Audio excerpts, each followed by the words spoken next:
By the way, so single people coalesce and they stay single together. Married people get married, so everyone gets married. That's what it does. Relationships for many people are basically over and it's not going to happen. If you have 100 single people in your group or 1,000 single people in your group, in 5 years from now, less than 200 of them are going to be married. Another 10 years, and 10 years from now, maybe another 100. You're talking about 70% of people are never getting married, never going to have kids, never going to have a relationship. It's a disaster. It's a gullus about relationships. There's some people call it the shidduch crisis. I don't think people realize the magnitude of it.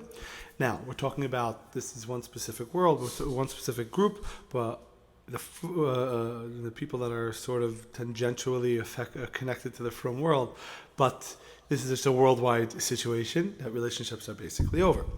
What are some of the ways you could look at things a little bit differently? And I came up with a few of them. So number one, you have to realize that you have no control. A lot of the problem is with shidduchim, with people trying to get into relationships, is that they're trying to control situations. So number one, you realize you have no control. That's ish thing number one. Number two, this is talking to men, but for men, you have to understand, just because you're a fat loser doesn't mean that she won't like you. Okay, it's very possible that her father is also a fat loser, and we know that women like marrying guys that remind them of their father. If you think about it, all Jewish males are the same, and they all have the same type of annoying tendencies. They all have the same type of annoying ways of being about themselves. So it's a 50% chance that you're going to be just as annoying and a loser like her father is.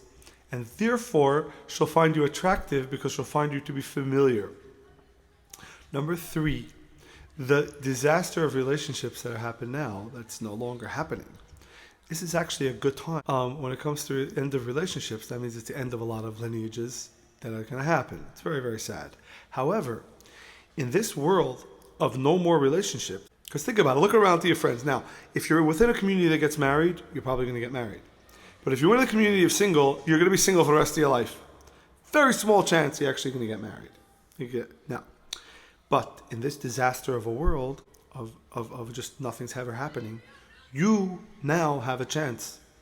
So you think, oh, no one's getting married, it's over. Yeah, but when there's such a disaster, when there's a dumpster fire, then you could probably buy real estate for really cheap and build yourself a house. Now that there's just a total destruction of relationships in certain social circles, it's not happening for anyone. Maybe now when the disaster actually could have something come out from your sad, pathetic life. Now I'm just trying to talk your language. Anyway, chas v'shalom. Not a sad, pathetic life. You're a great guy. You have a lot of friends. Why is it that all these guys, so many people like them, and girls don't? I'm not talking about one specific person. Maybe I'll send him this video, and maybe I'll write his name in the description over here.